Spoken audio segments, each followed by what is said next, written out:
Okay, we were discussing the basic structure of a MOS transistors. Any questions? No? Okay, so let's proceed from there.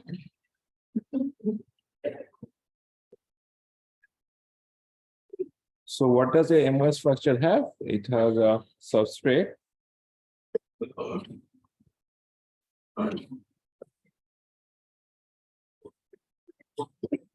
Which we said it was a p-type semiconductor.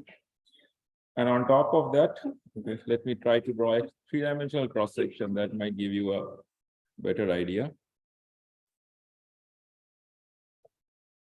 So on top of this, we said that we'll deposit a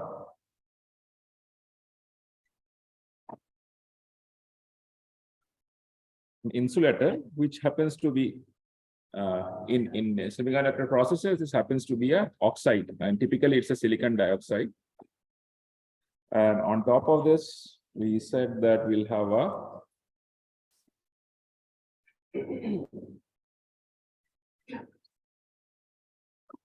this will be a piece of metal.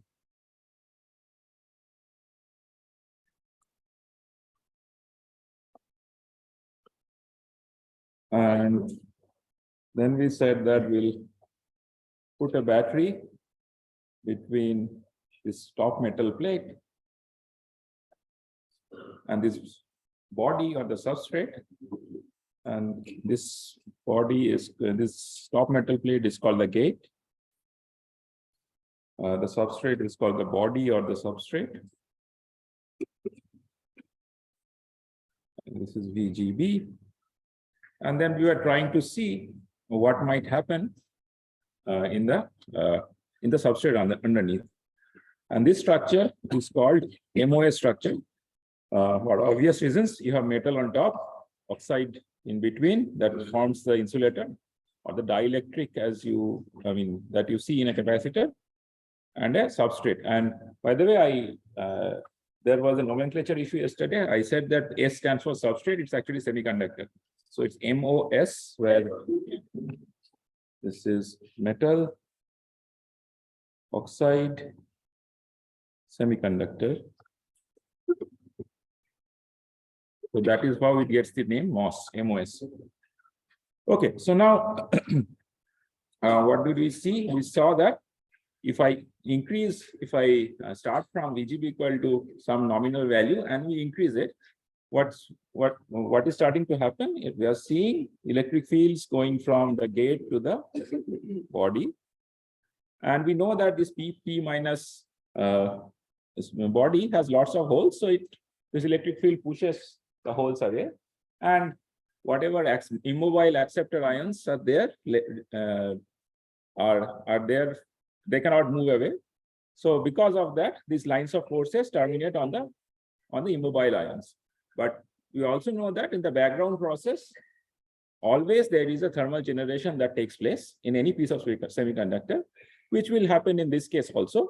And when a thermal generation, when we refer to thermal generation, we are referring to the fact that mobile electrons and holes are getting generated.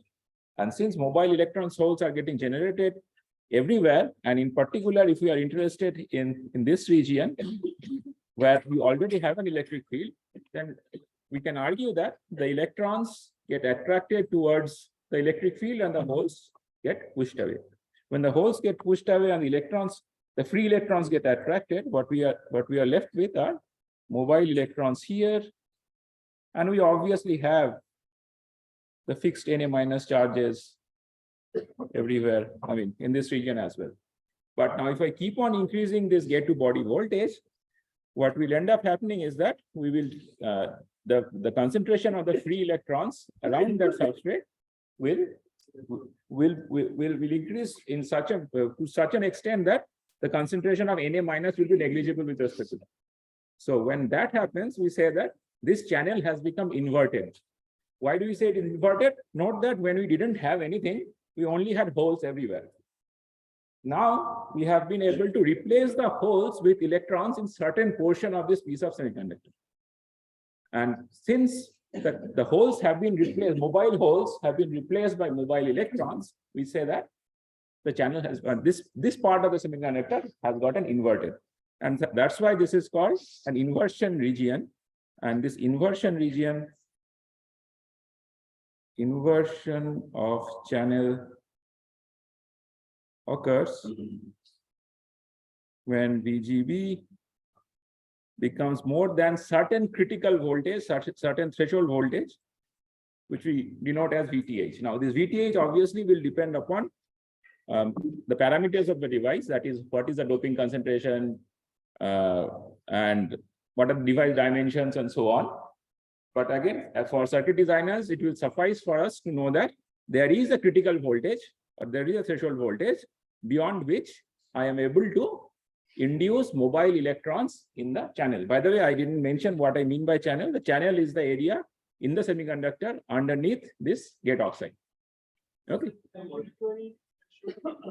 Pardon? Okay. So what is threshold? So do you agree that I mean, do you buy the argument that when we started off with let's say 0 VGB, there were no electrons in the no mobile electrons in the channel. It was mostly holes. Okay. And then we increased VGB. Since we increased VGB, this area just underneath this channel got depleted. There were virtually no mobile electrons and no mobile holes. Right? So that is a depletion region. We have depleted the channel. Now, if we keep on increasing VGB, then we are accumulating electrons, right? So obviously, all these three phases that I mentioned, like starting from holes to depletion to electrons, this is a fluid process. It's not as if you start off with only holes, then suddenly after some critical voltage, you have only depletion, then suddenly after a critical voltage, you have only electrons. It never happens like that. It's a continuous process. But just like in the case of diode, you have the concept of cut-in voltage for theoretical analysis. So in case of MOSFET, we also have this theoretical construct that will say that under certain, till we hit a certain value of VGB, we'll consider that the channel doesn't have applicable number of electrons, right? So, yeah. Initially have holes. Right. Initially you have holes because when you have nothing, we started off with a p-type semiconductor, so it was holes everywhere, right?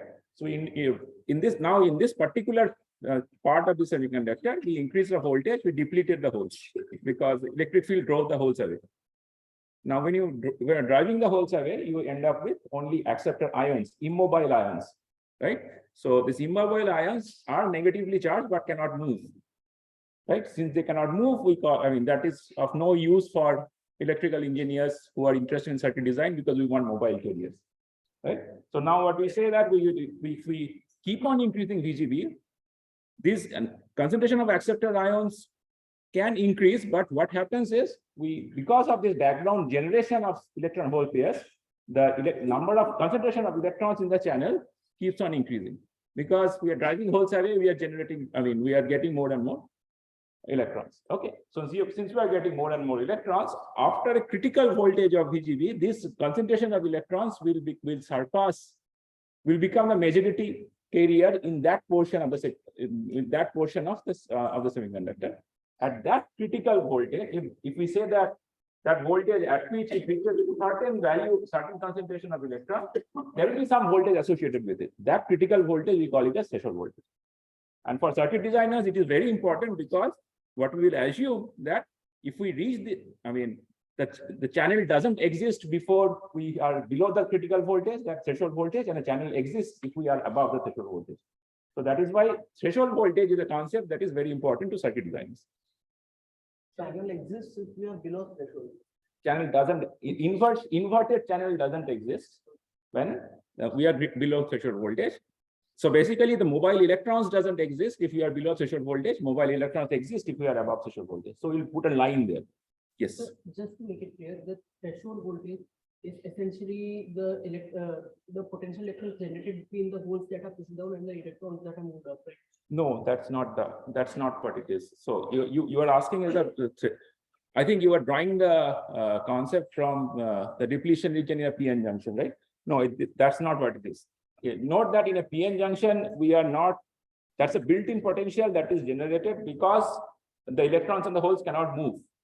Okay, we had not yet applied any electric field externally. Here, this depletion region is getting created because we are applying an electric field. And the concept of threshold voltage has to do with that. What is the critical electric field that I can apply before which I get certain concentration of electrons in the channel? Okay. So, sir, how do we know that? What would be the value of threshold voltage? Okay. So one is, how do we know theoretically? 311 for that. If you want to do experimentally, you have to then observe the current. You have to apply certain voltage and observe the current and say that when I current reaches this value, then we call it as threshold voltage. But for the purpose of this course, what we'll assume is that the assumption that we will take, that assumption will be channel or inverted channel does not exist, or let me make it explicit, do not be inverted channel, mobile carriers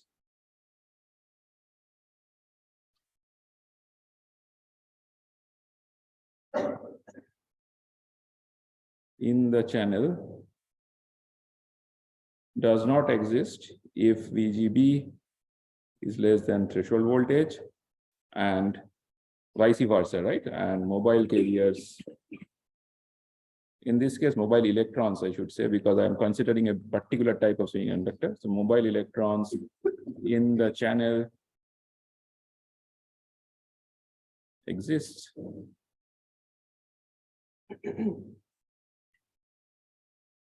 if VGB is greater than the threshold voltage. So again, note that in physically, it's not as if you reach VGB equal to VTH, suddenly the channel starts, and VGB below VTH, suddenly channel vanishes. So this is again an abstraction, right? We have created an abstraction where we'll say that if we stay far away from VTH, then the channel exists. If we stay far below VTH, the channel doesn't exist. So if we are somewhere near VTH, then obviously this model will not give you accurate output. Okay. So from there, then we said that now this seems to be like, if this seems to be a parallel plate capacitor-like scenario where I have a metal on top, I have a dielectric in between, and I have a sheet of mobile electrons underneath. So this seems like a capacitor. And just like any capacitor, so in order to figure out what is the capacitance, I need the value of dielectric constant, basically the oxide, and the area of the plates. So again, some terminologies. This distance we call it as length. This distance we call it as width, and you will see later on why we call it as length. This to be length, that to be width. So if this is the case, then the concentration of mobile electrons. This is mobile. So let me just call it Q. Mobile will be C oxide times VGB minus the threshold voltage, because it is only the VGB that is above the threshold voltage that is giving rise to the mobile electrons. That's what our model, that's what we agreed upon as, VTH, VGB equal to VTH was a demarcation line below which no electrons, VGB greater than VTH is when we are starting to have mobile electrons. So it makes sense to model our mobile charge concentration or total mobile charges in this manner. Okay. And the C oxide, we again, another piece of jargon, the C oxide is a total capacitance, right? So what we generally say is that so as it turns out, these values of L and W are designer controllable. When you'll be designing circuits with MOSFET, you can change the values of W and L, but you cannot change anything else. You cannot change threshold voltage because it's given by the technology. You probably will not be able to change the thickness. Not probably, you'll not be able to change the thickness of the dielectric. That is again given by the technology, right? So since these are the only designer controllable parameters are W and L, we tend to take W1L out of any variable. So in this case, C oxide we can represent as an unit capacitance C ox times W by L, where C ox is capacitance per unit area, right? Times VGB minus VTH, where C ox is capacitance or gate capacitance in this case.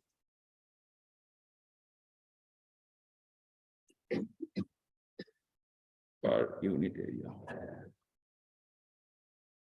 Sir, why we were not able to change the thickness of the oxide? Okay.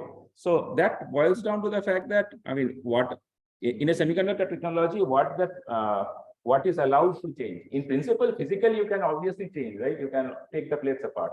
But as it turns out, when you are designing a device in fabrication, we are giving plates to TSMC or UMC or whoever. So they will set the value, they will set the thickness of the oxide, and that will not allow us, as a designer, we don't have a control.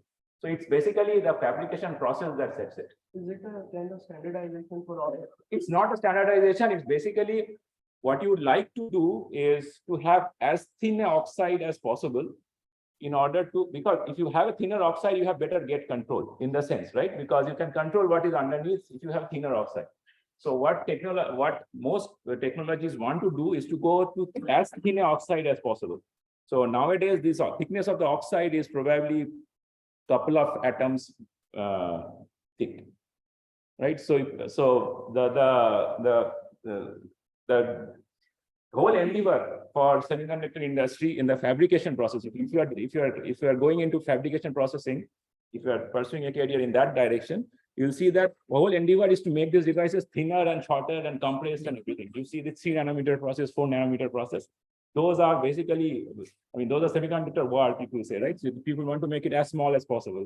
Now, when the fab is putting so much effort to make it smaller, they will not give your designers a possibility, a handle to make it wider.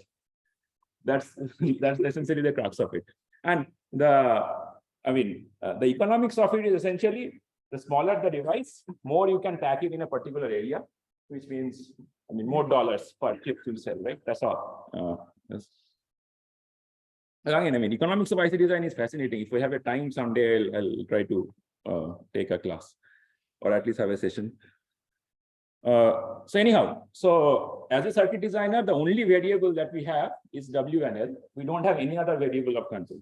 So that is why we like to at least play around with these variables, which means that if I want to increase the mobile concentration in the channel, essentially I have the control of W and L, and also obviously we have a control on the voltages, right? Voltages we apply, right? So if we have to increase the mobile electron concentration in the channel, I can increase WL, I can increase VGB also to some extent. Okay, but again, there is a limit to which you can increase VGB, because as it turns out, as I mentioned, these oxides are very small, right? So if you increase the values of gate voltages, it's possible that they break, right? You can have some, all these oxides are essentially made up of some atomic structure, right? So, and if you push in large electric field through those atomic structures, they can break. So, so if the thickness is very small, which means the electric field concentration in the oxide can be very large, so breakdown can happen. So that is why there is certain maximum limit of VGB that you can apply. And obviously, the thinner and thinner the oxide, lower and lower you can apply the maximum value of VGB. Okay. So anyhow, so this is what we are at right now. So far so good. But I mean, how does it help us? How does it help us to design till now it's all static, right? We haven't yet got any current out of it. We have generated mobile electrons. We haven't got any current out of it. So what then people said was, now that we have mobile electrons, all we can do is maybe somehow apply a potential between these two sides. If I can apply a potential between these two sides, then it's possible to push the electrons from left to right or right to left, depending upon which side we have put the potential in, right? So now, I mean, how do you put a potential? You'll have to essentially, I mean, you cannot connect a battery just like that. You have to make provisions for adding a battery, right? So what people did was they said that. Why can't we directly connect the battery? Okay, so let's assume you directly connect the battery. I mean, you will connect it here, right? Somewhere here. You have to take leads out of the battery, right? So how do you take the leads out? That's the question. So we can do it on the semiconductor. Okay. So you can maybe put a metal here. You can put a metal here and take the leads out, right? So you can do that. But now the reason why we are interested in this is, as you will see, that we can as well create. I mean, the question that can come to mind is that let's say you take a piece of semiconductor and you apply voltages between those terminals, you will get current flow. But what we are trying to do here is that we are trying to get a control over the channel so that I can turn the current flow up and down. So there has to be a specific type of contact that you have to apply. You'll see now. I mean, that is the next part of the discussion. So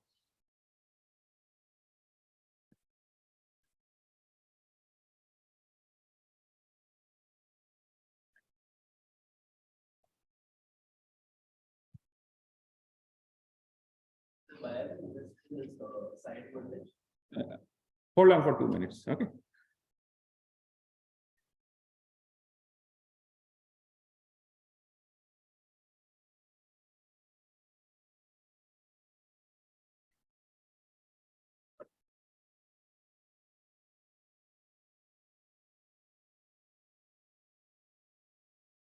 So assume that I have set up a quiescent VGB where I have channel charges, where I have inversion in the channel that has occurred. This is P minus. So now if I put a, let's say, if I select a piece of, I mean, if I mark this piece here and say that I will dope this area with N-type silicon, right? With N-type doping, let me call it N plus. Okay. So let's say I put arsenic there, right? So it becomes N-type. And I do the same thing on this side. This also becomes N-type. Right? So this is the N-type well that I have created, right? So then what I can do is I can put a metal here. I can put a metal contact here. I can put a metal contact here. Use a different color.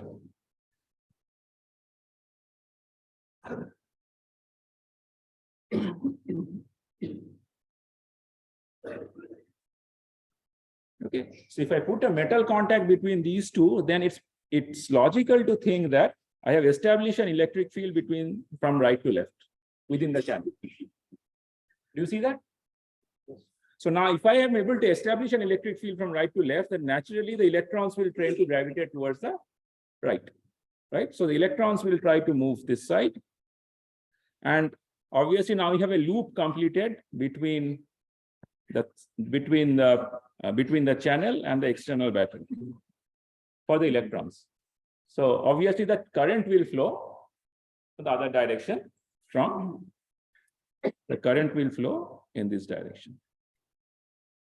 See, I mean, so now this is fascinating because this channel has been, I mean, the external stuff with the battery and the wires are there. That's kind of fixed. But the stuff in the semiconductor is in your control. I can say that I don't want current to flow. I can turn off the concentration of electrons. How do I turn off the concentration of electrons? I can simply say I will reduce VGB to 0 or below threshold voltage. Right? So let me call this V12. Right? We'll see why I call it V12. We'll name it something more meaningful in a couple of minutes. So if I say that if VGB is less than V threshold voltage, the current, this current, say I shouldn't use 1, 2. I mean, it gives a Y parameter kind of feeling. Okay, so let me just simply call this VDS. Okay, you'll see why I call it VDS. And let me call this IDS. So if VGB is less than VTH, I can say that IDS will be 0. Why? Because when VDS is when VGB is less than VTH, the concentration of mobile electrons in the channel goes off.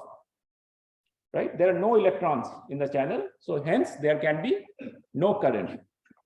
And if VGB is greater than threshold voltage, then I will have IDS, which is non-zero, right? We'll have large IDS. Now, why is this important? This is important because I have been able to control the current between two terminals by applying a voltage at a third terminal, right? So the current here is flowing between in the blue wire, right? But I have been able, how am I controlling the current? I can zap the current off by applying a sufficient, low enough voltage between the gate and the body, right? And if I want current to flow, I can turn it on by applying VGB, which is greater than threshold voltage. This is equivalent to the analogy of, let's say, water flowing through a pipe and you have a tap, right?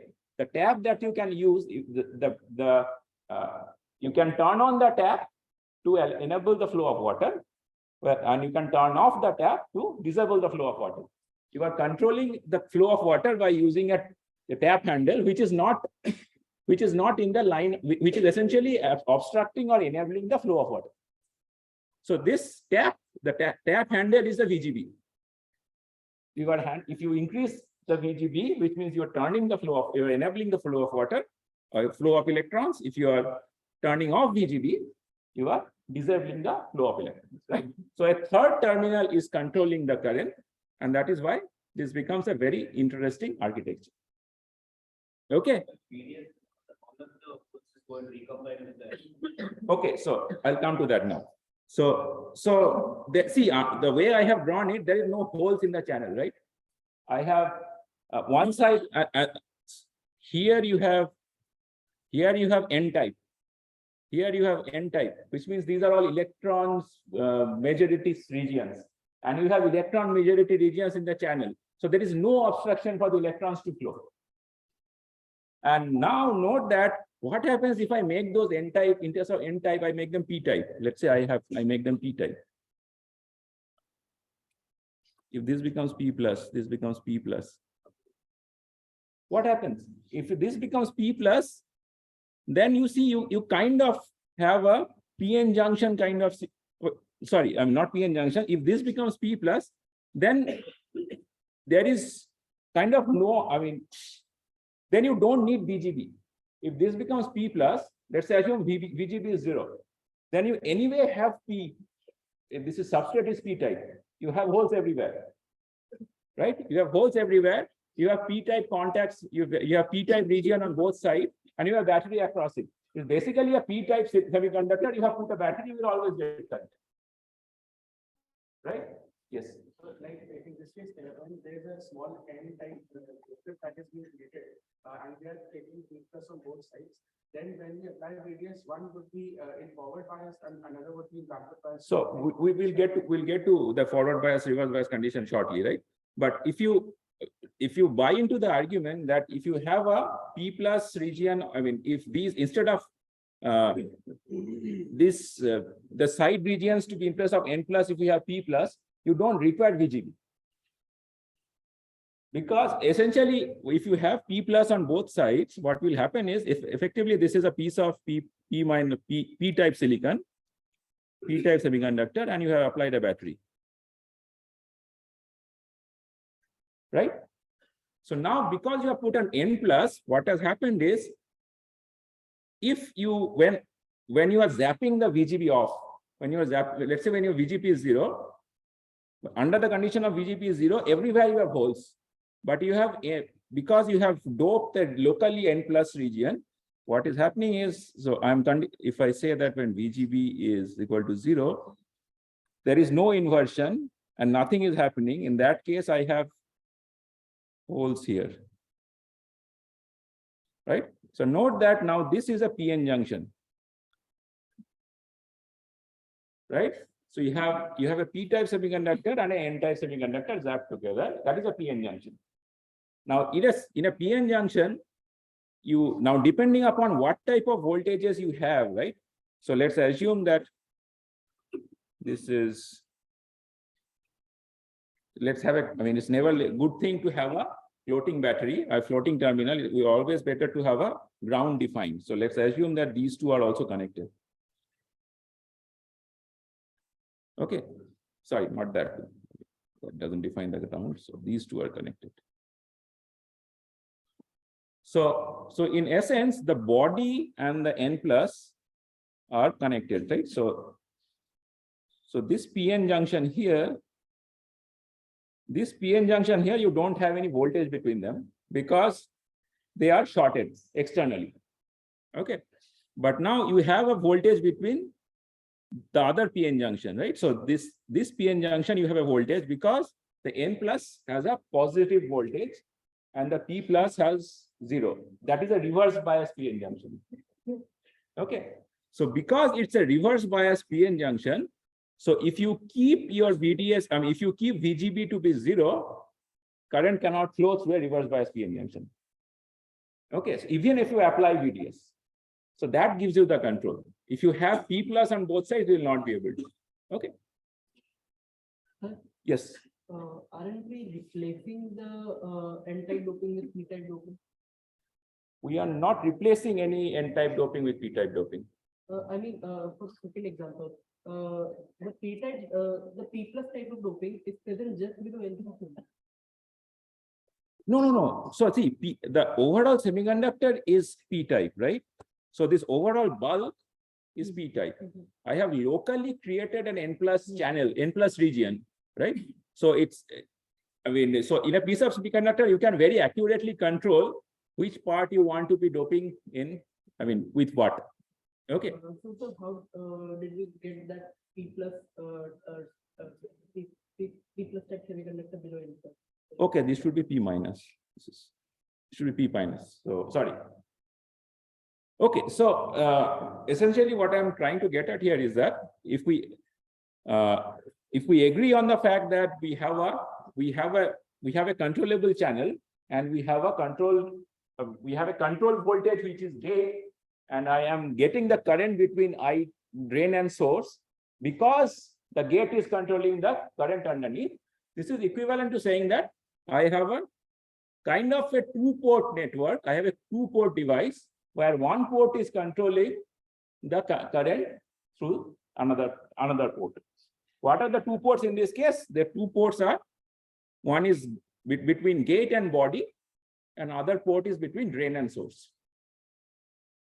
Right? So between gate and body, I am applying a control voltage between gate and body, which is controlling the current between drain and source. So essentially I have two ports. One is between gate and body, another is between drain and source.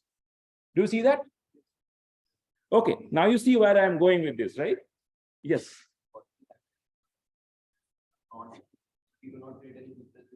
Originally there is people. Right.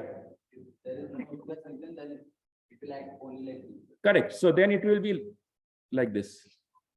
Right? It's a piece of P plus semiconductor or P-type semiconductor. You have connected a battery, current will flow. So you lose the control. So ultimately, it's all about a controlling from a third terminal. Right? So because I am trying to control from the third terminal, I am doing all these types of dopings. Right?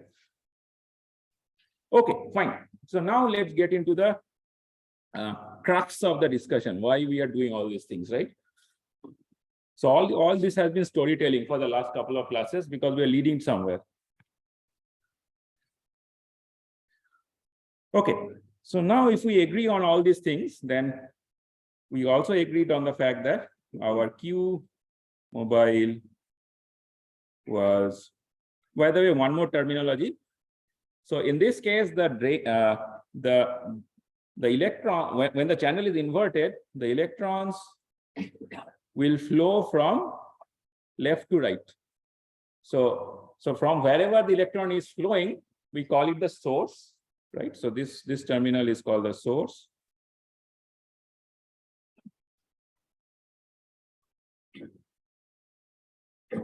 Hence it's denoted as S. And the other terminal is draining the electrons out. So this terminal is called drain. or denoted as D. Okay, so quick recap again. So the metal on top is called gate, denoted as G.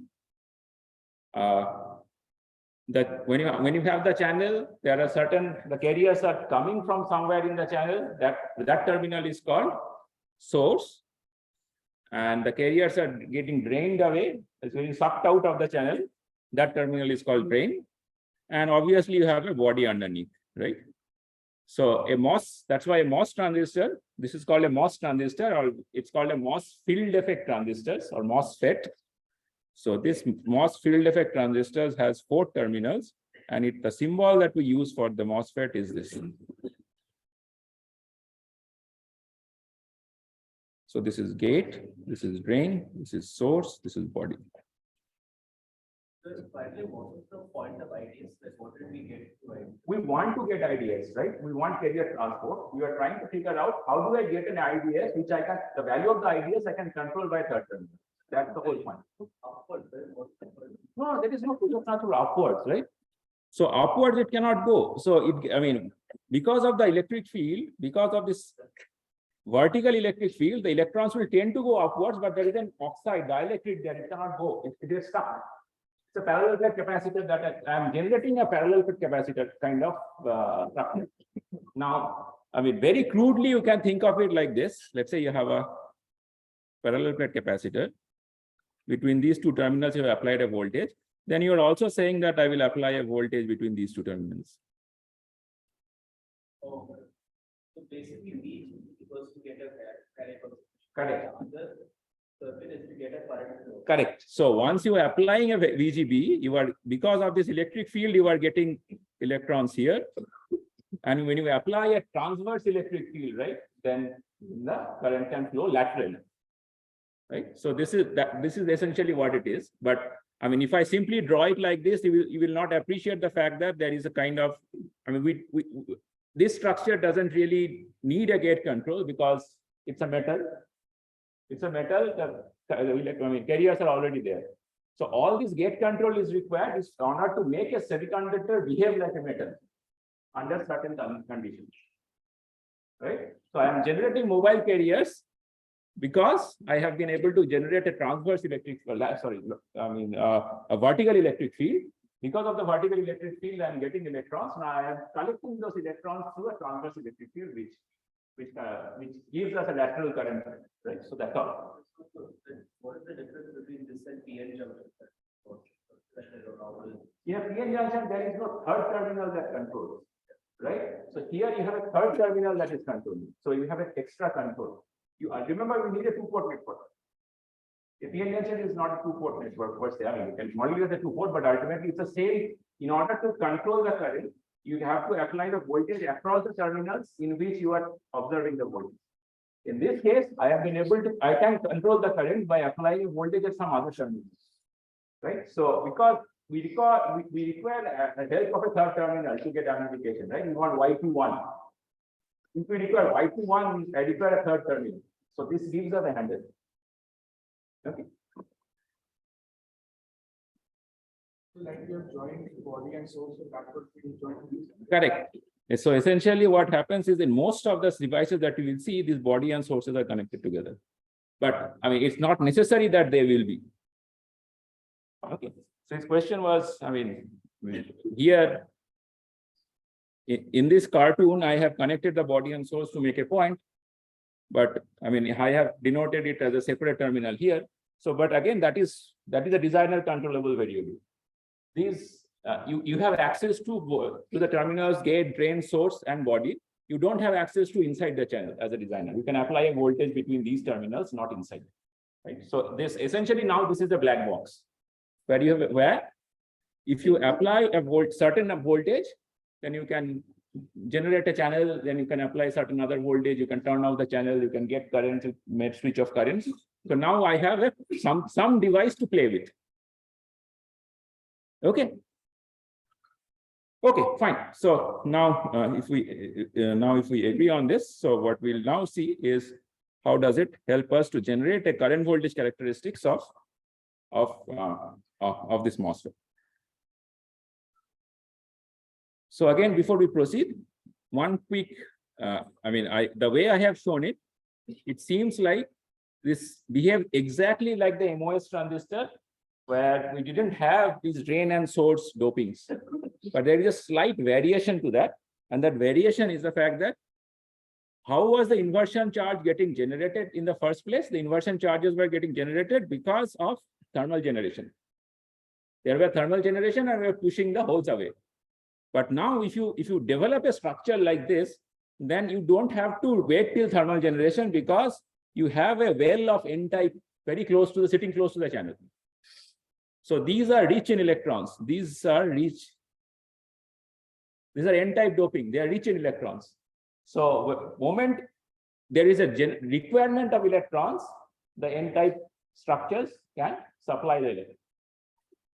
Okay, so that is why you don't require a voltage of, we don't generally refer to VGB to be greater than VTH for threshold voltage, which refer to as VGS to be greater than threshold voltage for inversion. Okay, the reason being, when you don't have the N plus structures, is basically the gate to body voltage that determines whether you have inversion or not. But when in the presence of these N plus structures, since the N plus structures are giving you the electrons, all that matters is what is the difference between gate and the source, or gate and the drain, or whatever, right? So between the gate and this terminal, the body terminal exists, but the channel control has now shifted from body to the source, because generally these dimensions will give you an idea. This dimension is of the order of some, if I don't recall fully, but probably 8 micrometer, approximately. That is the length. I mean, that depends upon the thickness, that depends upon technology to technology. But these dimensions are of the order of few nanometers. It's not drawn to scale, obviously. These dimensions are of the order of few nanometers. So naturally, a well of electrons are placed few nanometers away, right? So that is why you kind of get the source, the control of the threshold voltage is shifted to the source, right? So if you, so all for circuit designers, all that is important to note is that your Q mobile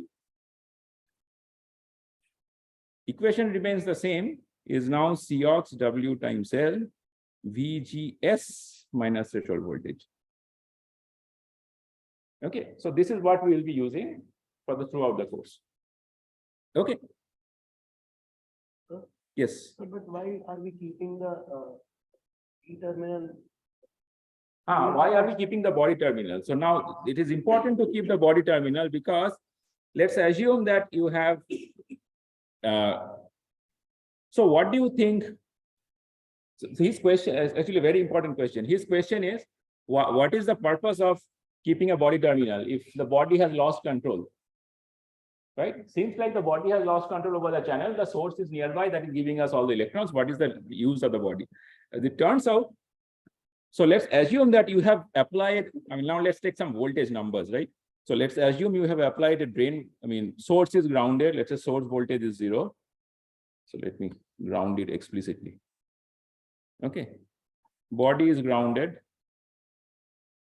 Body is explicitly 0.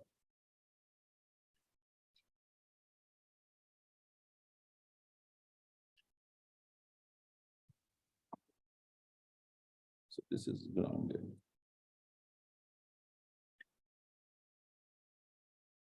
And I apply a drain voltage of VDS of, let's say, 2 volt. Okay.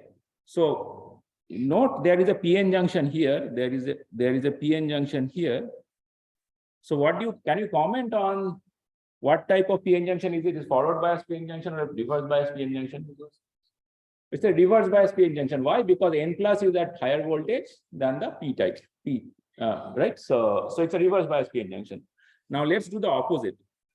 Yes. But can we really discuss like PN junction because the concentration of holes is 0 in that region? No, not that region, right? So now you have to demarcate the junctions. I'm not going into the channel anymore. the electrons are there in the channel, nowhere else. Let's talk about the region where you don't have, we are away from the channel, right? If you're away from the channel, this PN junction is reverse biased. Now let's do something else. Now let's say that the body, let's say, is not 0 volts, body is 3 volts.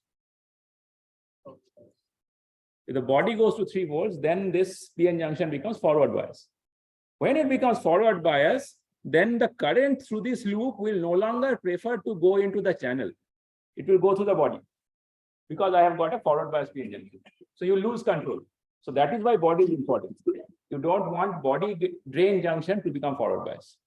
So even though body doesn't play a significant role, it plays some role, doesn't play a significant role, you cannot wish away the fact that body exists. Okay. So we generally short the body and the source. If we short the body and the source, we don't have a problem. But sometimes you will see in some architectures, we cannot do that. So in that case, we'll have to, make sure that that junction is not forward bias. Yes. So still you will have that N channel, so that is potential electrons part of the current. Okay. So his question is, still we'll have the N channel, which is reaching electron. Why would the current prefer to do this? Now, where will current prefer to go? It will always prefer to go to the low impedance path. Now, you have to see whether the path that the forward bias PN junction gives is lower impedance or the channel is giving you the lower impedance. Okay. So even if we don't do the math, we should agree on the fact that there's the current division that will happen. So we lose. Right? Okay, fine. So now we get here. So now let me redraw this stuff because that structure was getting messy. So you have N plus here, you have taken contacts out.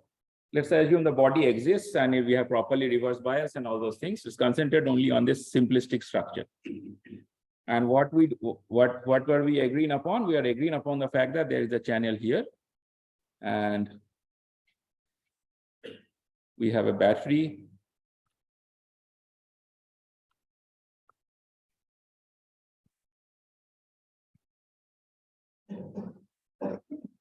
Here and we have a battery. So this is gate, this is source, this is drain. And you can assume that this is ground. If you want to,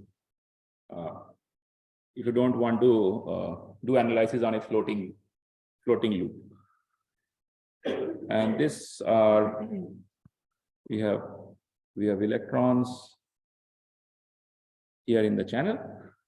So naturally the current will flow in this direction. Now I want to figure out what will be the value of this current from this simplistic model. So now our Q is Cox times WL times VGS minus threshold voltage. Now, if you have a drain to source voltage of VDS, right? If you have a drain to source voltage of VDS,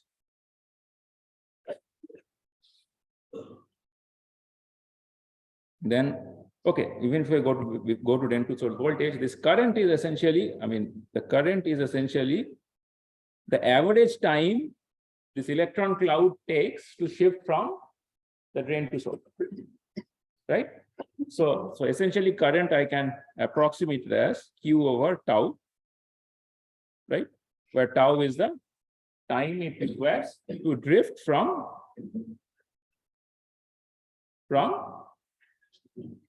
source to drain or electrons from source to drain or current from drain to source, right?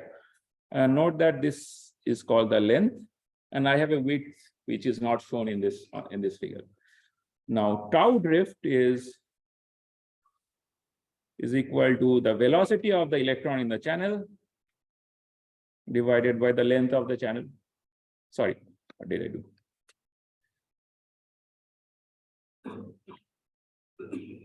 It's the inverse of that, right? So it's the length of the channel by the velocity of the channel, right? Velocity of the electrons in the channel. Now also, if I take you back to classes in the storytelling aspect where we said that velocity of an electron in a semiconductor or any piece of metal is proportional to the electric field that it sees, and the proportionally constant is the mobility, right? So this L is mobility of the electron. We call it as mu n because there is a hole which will be, I mean, when you are dealing with hole mobility, we call it mu t. In case of electron mobility, we call it mu n. This is mu n times E, where E is the electric field in the channel, right? Now, electric field in the channel is not approximately in this model, I can actually represent it as VDS over L, right? If this is VDS over L, what do I get? I to B is equal to, if I replace all these things, I get I to be equal to Cox WL VGS minus threshold voltage by tau drift, where tau drift is L over N. Okay, let me apply it. So simplify it in this region. Okay, so this becomes VD. Tau drift becomes L by mu n times VDS times L, right? So this becomes L squared by mu n times VDS. So your current is mu Cox W over L VGS minus threshold voltage times VDS, right? So this becomes your current equation through a MOSFET. Okay, so why is this? I mean, now if you stare at this equation, I mean, now you can probably relate to some of the assignment problems where I had given that some current is some constant times VG, some V1 minus threshold voltage times something, right? So reason of, I mean, so the reason I had given that assignment is because your MOSFET behaves something in a similar manner.